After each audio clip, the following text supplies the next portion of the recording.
கடந்த ஒரு வாரமாக தமிழகத்தையே ஆட்டி படைச்சிருக்கக்கூடிய ஒரு செய்தி அப்படின்றது திருப்பூரில் நடந்திருக்கக்கூடிய ரித்தன்யாவோட இந்த விவகாரம் தான்.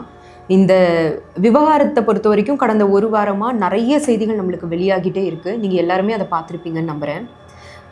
ஆனால் இந்த பொண்ணுக்கு என்ன நடந்தது உண்மையாகவே? ஒரு பொண்ணு தன்னோட உயிரையே வேண்டாம், இதுக்கப்புறம் வாழ முடியாதுன்ற முடிவுக்கு போகிறதுக்கான பின்னணியில் என்ன நடந்திருக்கு அப்படின்ற நிறைய சந்தேகங்களும் கேள்விகளும் நமக்கு இருக்கு இல்லையா? நாம் நேரடியாக அந்த களத்தில் இறங்கி நிறைய செய்திகளை கலெக்ட் பண்ணியிருக்கோம். அதில் முக்கியமாக அவங்க அம்மா நம்மக்கிட்ட சொன்ன நிறைய விஷயங்கள் கிடச்சிருக்கு.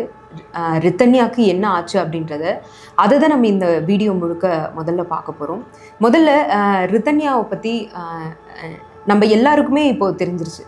கிட்டத்தட்ட ரித்தன்யா அப்படின்றவங்க நம்ம வீட்டில் ஒரு பொண்ணு மாதிரி ஆயிட்டாங்க.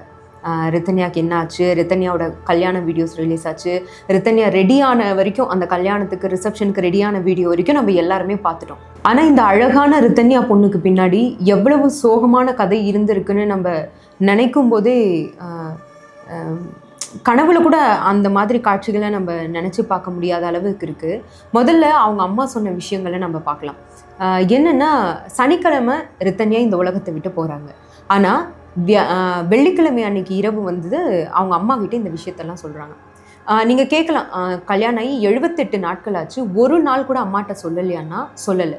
ரித்தன்யா எல்லாத்தையும் தான் மாமியார்கிட்டையும் மாமனார்கிட்டையும் தான் சொல்லியிருக்காங்க, கணவன்கிட்டையும் சொல்லியிருக்காங்க.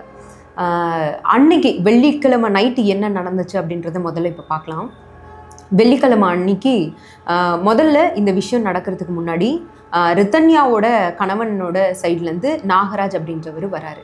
நாகராஜ் அப்படின்றவர் வந்து ரித்தன்யாவுக்கு ரொம்ப க்ளோஸ் ரிலேட்டிவாக இருக்கார் கணவன் சைட்லேருந்து. அவங்க வந்து கேட்குறாங்க, என்னதாம்மா உனக்கு நடந்துச்சு, என்ன பிரச்சனை சொல்லு, நம்ம தீர்க்க பார்க்கலாம் அப்படின்னு சொல்லும்போது ரித்தன்யா சொல்கிறாங்க, எனக்கு எங்கள் அப்பா அம்மா முன்னாடி பேசுகிறதுக்கு ரொம்ப கூச்சமாக இருக்குது, எங்கள் அப்பாவை கொஞ்சம் வெளியில் போக சொல்கிறீங்களா, நான் என் பிரச்சனையை சொல்கிறேன்னு சொல்கிறாங்க. அவங்க அப்பாவும் வெளியே போயிடுறாரு, அம்மாவும் வேலையை பார்க்க ஆரம்பிச்சிடுறாங்க. நாகராஜ் அப்படின்றவங்க கிட்ட ரித்தன்யா ஒவ்வொரு கதையாக சொல்ல ஆரம்பிக்கிறாங்க.